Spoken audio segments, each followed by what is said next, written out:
Hi everyone, and welcome back.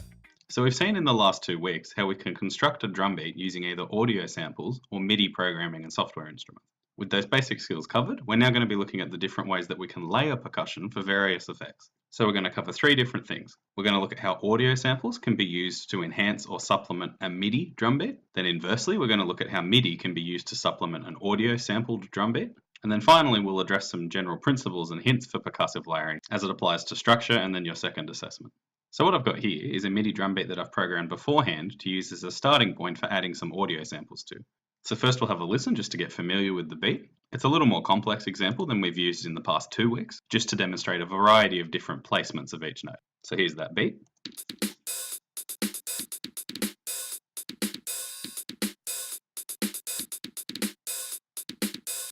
And as we can hear, this MIDI drum beat is already fully formed. It already has the conventional layers of a low sound like a kick drum, a backbeat or an emphasis on something like a snare, and then it has a hi-hat to keep the pulse and texture. So all the basic building blocks are there, but of course we could add additional layers of percussion to either add more depth, to thicken out the texture, or to more generally grow intensity for a structural purpose like a climax. Now while we could do this on the same MIDI track simply by adding more notes that we may audition up here, we could also use some recorded audio samples to diversify the tone, as well as help mask the general MIDI sound, so to lend it a little authenticity. So with this beat already programmed in, I'm going to go ahead and exit editing mode and then resize this track, so that we can start thinking about what samples we could use and where we might place them to augment this drum beat. So first of all, let's look for a different sound than what we've already used, so something that's not a hi-hat, kick or snare, both to add a bit of texture and diversify the overall sound. We might try, for example, these tambourine samples. So that one's fine, let's drag it into the project to try it out. And now that we have a sample chosen, there's a few different ways we can approach this. So to start, I'll just zoom in for a little more detail, and then we can decide to either place these tambourine samples in unison with any rhythms we're already playing to try to augment their individual sound, or we could create a separate rhythmic layer with these tambourines, so one that interlocks with the rhythms we're already using and adds complexity. So we'll demonstrate both. I'll start by placing a tambourine sample on each of our snare hits to augment the sound, so one here as well. I'll also likely have to turn this sample down a little as we've just dragged it in, but now let's have a listen to this effect. And now here's the same without that tambourine sample there, so I'll just mute the track. So as you can see, the function of the sample here isn't to create a new separate rhythm, but to try to add character or a new dimension to a rhythm we're already using. We'll look at this again in just a moment, but now I'll demonstrate using the tambourine sample to contribute a new layer of rhythm, so a contrasting rhythm that we haven't used yet. I'll just place that in now.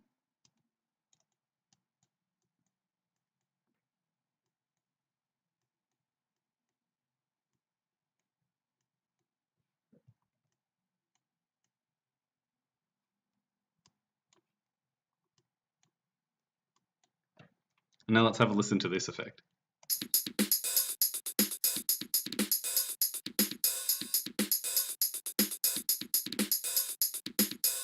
So now rather than being synchronized with a pre-existing layer, so falling on every kick drum for example, we have an additional contrasting layer of rhythm, so making the beat more complex. For comparison, here's the beat without that layer, and then with the layer. Again, you will have to be careful with how you balance them, as by default audio samples will be a little louder than the MIDI tracks, so this could afford to be a little softer again. But I'll zoom back out just a little, and now that we've made our beat more complex, we'll think about taking this further, so using more audio samples to help augment the beat. I'll now come down and try to find a sample that will better complement the snare drum, as we saw before with the tambourine. So not necessarily always another snare itself, of course it can be, but we can also use complementary sound. So we could use a sample like this snare here to beef up the snare that we already have to make it sound a little less dead and MIDI based, but we could also try out a clap. So for now, let's drag that into the project. And as we did before with the tambourine, we'll place one on each of the snares from the MIDI drum beat. Again, we'll have to turn it down slightly. And now let's go back and listen.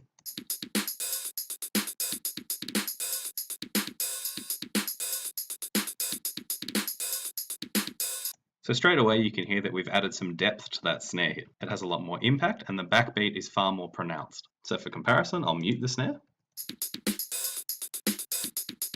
Quite a dead sound in just the MIDI, and now I'll unmute. And of course, this is different to using a clap sound in our MIDI track, because now we're using them both. We're using the MIDI snare along with a clap sample to add complexity and dimension. So now we've seen contributing a new rhythmic layer with an audio sample, and we've also seen adding emphasis or dimension to an existing note, so in unison with an existing rhythm. Now let's try something that kind of falls in between that. So it won't be perfectly in unison with anything we've already used, nor is it necessarily forming its own unique rhythmic layer. What we'll be looking at here instead is trying to add some texture through sound. So perhaps some subtle held or sustained sound to fill in the gaps between our notes. So for that, we'll come back to a cymbal sound to try to find something sustaining, and perhaps try a few different ride cymbals. So maybe this one here. So that's a good start with the sustained, but perhaps a little pronounced because of its metallic tone. So let's try another one. Great, so this one here is a lot better. It doesn't have such a sharp attack, and we should be able to use it to just kind of wash over the rest of the foundation that we've already built. So let's drag it into the project. We'll drag back the sample a little so it doesn't take up so much space. And then we'll draw some more in just consistently on the beat so that we can maintain that washing kind of texture.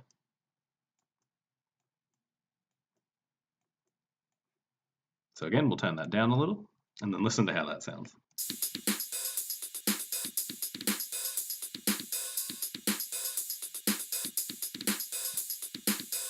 Great, so now with the relatively simple placement of some audio samples, we've added a lot of depth to our percussion, so through additional layers. I'll now just mute each of the layers we've contributed and bring them back in one by one to hear their accumulative impact on the original MIDI drum beat. So we'll go from the start.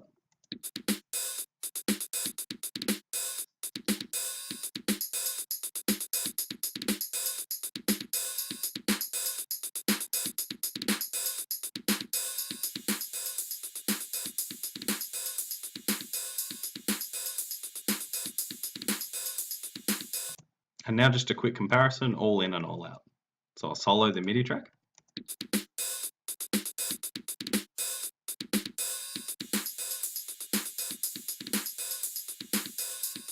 And as you can also probably imagine, we can use this structurally, so we can contribute those additional layers one by one throughout our piece to either add or subtract intensity where we see fit. But yes, the MIDI drum beat is still the foundation of all of this. So what we've seen here is an example of using audio samples to augment a MIDI drum beat.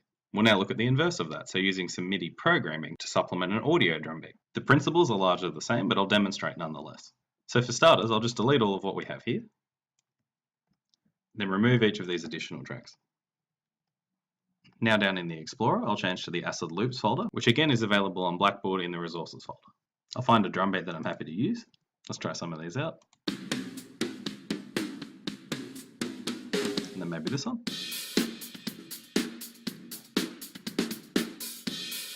So we'll start with this one because like our previous example, it's already very fully formed. It already has a kick, snare, and hi-hat equivalent. So we'll listen once more for familiarity.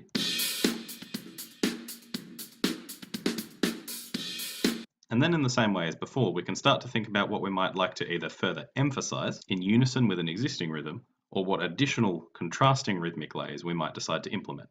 So I'll come up to this MIDI track, just expand it so I can see the full range, and then I'll turn on my editing. As we saw last week, I'll also have to use my pencil tool to draw in an editable MIDI clip. Once this clip's here, I can audition the different sounds that we have available here. And then I'll first try augmenting existing rhythms. So for example, we might want to place a light cymbal on each of the main snare hits. So I'll draw one in here, here, here. And we'll have a first listen to the effect.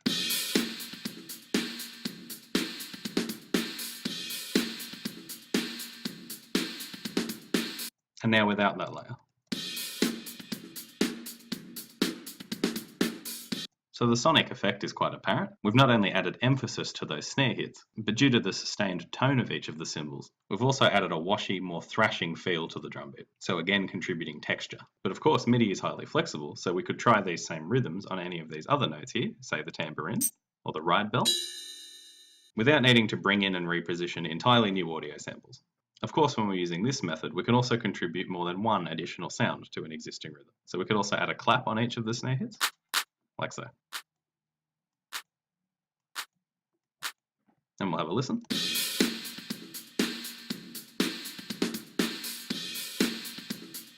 So now, like before, we could also contribute new rhythmically contrasting layers. But take note that these don't necessarily have to be a conventional drum sound, like a cymbal or a snare drum. We can often come up and look at what other sounds are available for use, like these whistles, for example. So maybe let's try programming in an additional rhythmic layer with whistles. I'll just put one in now for an example. And then to save time, I can actually highlight these notes here and then copy them into the next bar. So let's go back and have a listen to the effect.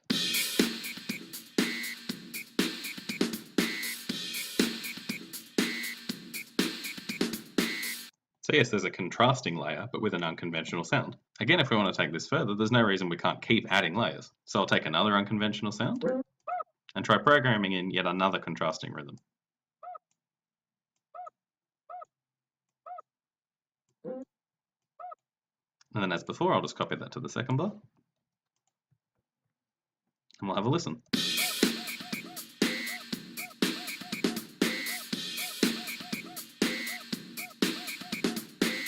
Now all these diverse tones are starting to become a little overwhelming in the overall mix, but of course, given how flexible MIDI is, we can simply move these down to other tones to try them out. So maybe down here, and we'll move this other data to something more palatable like a wood block. The other thing worth pointing out before we have a listen is that if we'd like to change the velocity of any of these notes en masse, with this selector tool, we can simply select them all, right-click on any of the notes, come down to the velocity drop-down, and then select Set To to determine a velocity for all of the notes at once. So let's quieten them down to say 50, so that they sit more in the background as a textural contribution. Now let's have a listen.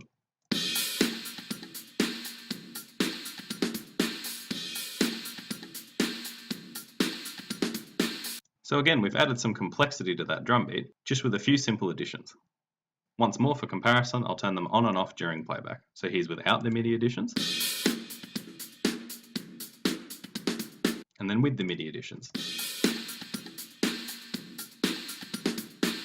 So of course, as before, this could also be used structurally. So to bring in that more intense MIDI layer with the crashes and the contrasting rhythms, if you'd like to raise the intensity of your piece, and then you could drop them back out during a verse or some sort of a breakdown. But if I go ahead and delete this MIDI track that we've added, there's just one more area I'd like to cover on the subject of layering percussion, and it refers in particular to any beginners or anyone using exclusively audio samples. So I'm going to zoom back out a little just so we can see more of the project. I'm going to turn off this cycling, and then I'm going to drag in some more audio loops to just map out a simple structure. So let's say we were arranging percussive loops and samples together, trying to add intensity. And we might want something a little thinner, so something just with some hi-hats to begin with. Let's see if we can find one in here.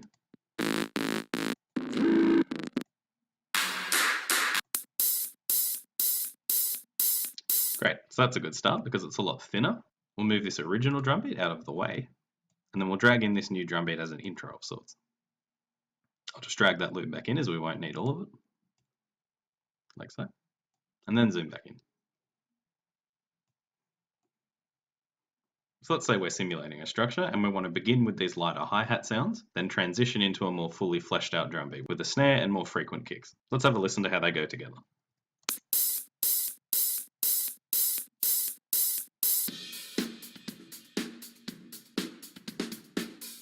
So while we can hear that change in intensity that we may be looking for, we can also very clearly hear a change in the aesthetic of the two drum beats. The EDM tones of the first one are cut off abruptly as the second one begins. And basically what I'm trying to suggest here, particularly for beginners, is that if you would like a more intense drum beat to follow a section that you've just written, you don't actually need to source another one and then place it in the same track. Sometimes it can be quite effective to let the original keep going and then bring in the second beat as an additional layer of percussion on top of that so that you don't lose the original sound. So let's try that out now. Let's add an audio track, and then we'll place the more fully formed drum beat in this separate track here. I'll get it out of the way of our first track. And then what we'll do, instead of abruptly cutting off, is actually continue this initial beat through the second beat that we contribute. Let's have a listen to the effect.